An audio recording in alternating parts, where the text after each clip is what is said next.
미국의 장단기 금리 역전으로 촉발된 경기 침체 우려 논란이 아시아 금융시장까지 확산됐습니다. 코스피를 비롯해서 일본, 중국 증시가 1에서 3% 이상 급락했습니다. 현 상황을 두고 경기 침체다, 아니다 해석이 분분한데요. 올해 기준금리 동결을 시사하면서 통화정책 완화로 완전히 돌아선 연준의 행보와 그에 따른 영향들 점검해 보겠습니다.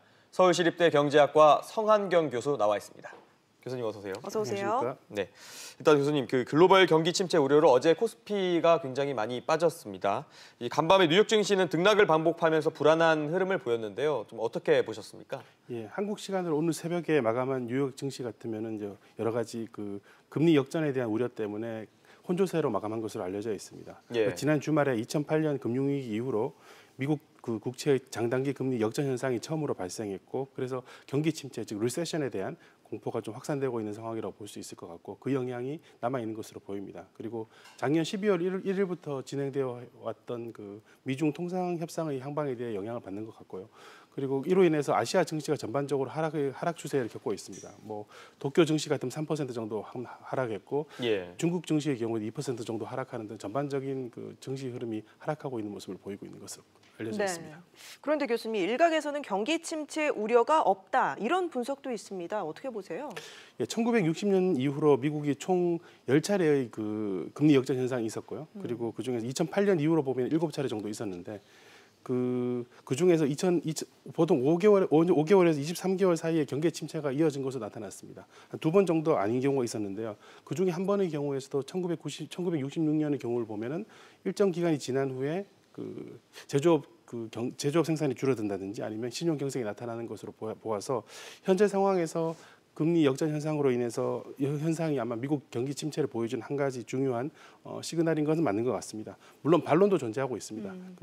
어제 시카고 중앙은행의 FRB 총재께서 찰스 에번스 총재께서 말씀하시기는 현재 상황을 우려할 만한 상황은 아니다라고 판단하고 있는 것 같고요. 그리고 아직까지 미국 경제 성장률이 2%를 넘어서고 있고 실업률도 괜찮기 때문에 여러 가지 상황에서 경기 침체라고 말씀드리긴 좀 힘들겠습니다만은 제조업 생산이 2개월 이상 계속 감소하고 있고요.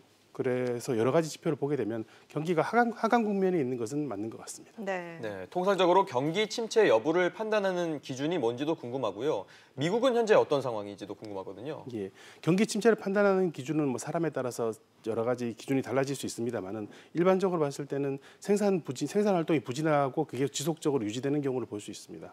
그래서 그런 걸 나타내는 지표라고 볼 수 있는 게 물가라든지 신용도라든지 아니면 제조업 생산, 그리고 주택 시장의 변화 같은 것이 나타나고 있고, 또 실업률도 굉장히 중요한 지표가 당연히 될 것입니다. 예. 앞서 말씀드린 것처럼 미국 경기가 아무래도 하강 국면에 접어든 건 맞는 것 같습니다.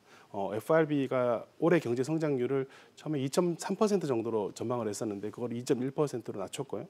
이것은 작년 경제 성장률 2.9%였던 것에 비하면 사실 0.8%포인트나 많이 낮춘 것입니다. 그래서 확실히 경기가 정점을 지나서 하강 국면에 있는 것은 맞는 것 같습니다만은, 하지만은 앞서 말씀드린 것처럼 그렇게 침체라고 말할 수 있을 정도로 지표가 나빠진 것은 아닙니다. 그래서 예. 하강 국면에 있는 정도라고 말씀드릴 수 있을 것 같습니다. 미국의 10년물 장기 금리가 지난해 11월부터인가요? 계속해서 하락해 오고 있는데 미래에 대한 불안감, 이렇게 봐도 되는 건가요? 예, 미국에서 단기 금리는 보통 미국 재무성 채권 3개월 수익률을 보게 되고, 장기 금리는 10년 수익률을 보게 되는데요. 아무래도 장기간에 걸쳐서 돈을 빌리게 되면 그만큼 많은 권리를 가지게 되는 것이니까 높은 금리를 지불하는 것이 맞습니다. 그래서 장기 금리가 단기 금리보다 높게 유지되는 것이 일반적인 현상인데, 역전된다는 얘기는 현재 입장에서 봤을 때는 장기의 금리, 즉 미래의 단기 금리가 떨어질 것이라고 판단하는 것입니다. 즉 미래의 경기가 좋지 않으니까 미래의 단기 금리가 떨어질 것이다라고 판단을 하니까 경기 침체라고 예측을 할 수 있는 것 같은데요. 아무래도 미래의 불확실성이나 그런 불확실성이 커진 측면이 있는 것 같긴 합니다만은, 이게 단순히 이런 경기 흐름에 따른 부분일 수도 있고, 아니면은 채권 시장의 수급 상황에 따라서 벌어진 일일 수도 있다는 전망도 조금 있긴 합니다. 네, 이번 달 FOMC를 통해서 사실상 미국 기준금리 인상 국면이 마무리가 됐지 않습니까? 혹시 이 연준이 금리 인하에 나설 가능성도 있을까요? 네, FRB 입장에서 다시 금리를 인하하게 되는 상황으로 올리려 그러면은 아무래도 경기 하강 국면에 대한 시그널이 굉장히 강하게 작용해야 될 것으로 보고요. 최근 FOMC 회의를 보게 되면은 경기 하강에 대한 우려를 인식하고 있는 것은 분명히 맞는 것 같습니다. 예. 최근 시카고 상품거래소 페드워치에 따르면은 그 연방기금 금리 선물 시장에 대해서 FRB가 금리 인하를 단행할 가능성을 한 57.2% 정도로 보고 있기 때문에 네. 이는 지난달 전망에 비하면 굉장히 금리 인하를 단행할 가능성을 높게 보고 있는 것은 맞는 것 같습니다. 그리고 여러 기관에서도 비슷한 전망을 하고 있다고 볼 수 있긴 합니다. 그래서 FRB가 금리를 인하를 단행할 수는 있는데 그게 올해가 되는 것보다 아마 내년 정도가 되지 않을까라는 것이 우세적인 전망이라고 볼 수 있습니다. 네. 예. 유럽 중앙은행도 통화 정책 기조를 이제 완화 쪽으로 선회를 했는데 세계적으로 이제 통화 정책 궤도를 좀 바꾸고 있는 흐름이라고 보면 될까요? 네, 그렇다고 볼 수 있을 것 같습니다. 유럽 중앙은행이 지난 7일에 이제 정책금리 동결과 장기 대출 프로그램을 발표했었고 FRB에서도 22일에 금리 동결과 그리고 보유자산 축소를 9월 말까지만 할 것이다라고 이렇게 선언한 바가 있습니다.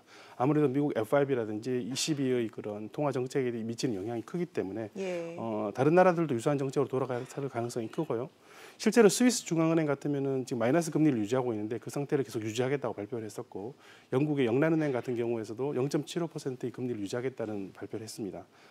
그리고 그 외에도 동남아권에 있는 그 인도네시아나 필리핀에서도 금리 동결을 선언했었고 그리고 이스라엘이나 터키, 호주 같은 국가에서도 금리를 동결하겠다 했고 그리고 그 유로존은 아니지만 EU 내에 포함된 폴란드라든지 헝가리 같은 국가에서도 금리 동결을 선언한 바가 있습니다. 예. 연준 통화 정책 행보에 관심을 보이는 이유가 바로 우리나라에 영향을 미치기 때문일 텐데요. 네. 자, 우리나라의 금리 인하 여력은 있습니까?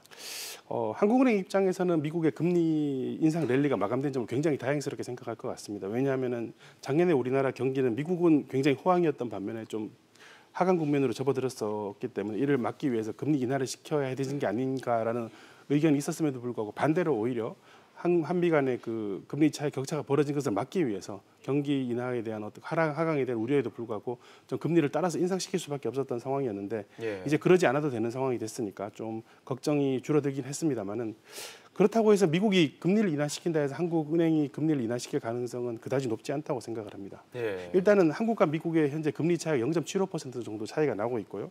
그리고 현재 글로벌 경기가 하강 국면에 접어들고 있다는 얘기는 인 상황에서 금리 격차가 계속 지속된다든지 확대돼 버리면은 아무래도 하강 국면에는 안전자산에 대한 선호가 높아질 수 있으니까 진짜로 정말 자본 유출이 일어날 가능성이 있습니다. 예. 그래서 그런 부분에 대해 그런 부분이 우려가 되고 또 최근에 한국은행 이일영 금융통화위원회 말씀에 따르면은 여전히 가계부채가 굉장히 큰 상황이기 때문에 이 가계부채의 증가 속도가 일부 완화되었다고 하더라도 잘못하면은 여전히 위험을 일으킬 수도 있고 또 가계부채가 큰 상태에서 금리 인하가 오히려 경기 악영향을 줄 수도 있다는 주장을 하신 바가 있습니다. 그래서 뿐만 아니고 말씀하신 것처럼 금리 인하 카드를 인하를 시켜버리면은 나중에 통화 정책을 쓸 수 있는 수단이 사라져 버리기 때문에 아무래도 한국은행이 금리 인하 카드를 당장 쓰는 것에 대해서는 좀 부정적인 견해를 가지고 있습니다. 네. 예. 일반인들 입장에서는 그래서 내 금융에 어떤 영향을 주느냐 이게 관심인데 특히 대출 있으신 분들 전략을 어떻게 세우면 좋을까요? 예, 일단 국내외적으로 봤을 때는 금리 인상 랠리가 멈췄으니까 대출 금리가 추가적으로 인상될 가능성은 낮은 것 같습니다. 그런 점에서 금리 변동성을 어느 정도 예측할 수 있는 상황이 되었으니까 대책을 세우기는 좀 나아진 상황이 아닌가 싶긴 하는데요. 그렇다고 해서 대출을 늘리는 것에 대해서는 굉장히 신중할 필요가 있을 것 같습니다. 여전히 가계부채 증가 속도가 높은 편이고 이를 조정하기 위한 시간이 많이 필요할 것이고요. 이에 앞서서 한국은행이 금리를 낮추기는 힘들 것입니다. 그렇다 그러면 현재의 그 부담이 줄어드는 것은 아니기 때문에 대출을 추가적으로 늘리는 전략은 아마 자제해야 되지 않을까 생각을 하고 있습니다. 예, 자 마지막으로 주식시장 전략도 살펴보죠. 당분간 안전자산 선호 심리로 인해서 주식시장이 휘청일 수도 있거든요. 예. 이 따른 투자 전략 좀 설명해 주신다면요. 제가 애널리스트가 아닌 입장에서 주식 투자 전략을 자세히 설명할 정도 입지는 아닌 것 같고요. 근데 지난 주말 금리 역전 뉴스로 인해서 어제 코스피가 1.92% 하락할 정도 영향이 있었습니다. 그리고 아마 작년보다 여러 모든 기관에서 올해는 경기 하강 국면에 접어들 것이라고 우리나라뿐만 아니라 전 세계가 그렇게 되었기 때문에 그런 점을 고려한다 그러면 좀 안전한 투자 전략을 세우는 것이 바람직하지 않을까 생각을 하고 있습니다. 네. 알겠습니다. 지금까지 서울시립대 경제학부 성한경 교수와 함께했습니다. 말씀 고맙습니다. 고맙습니다.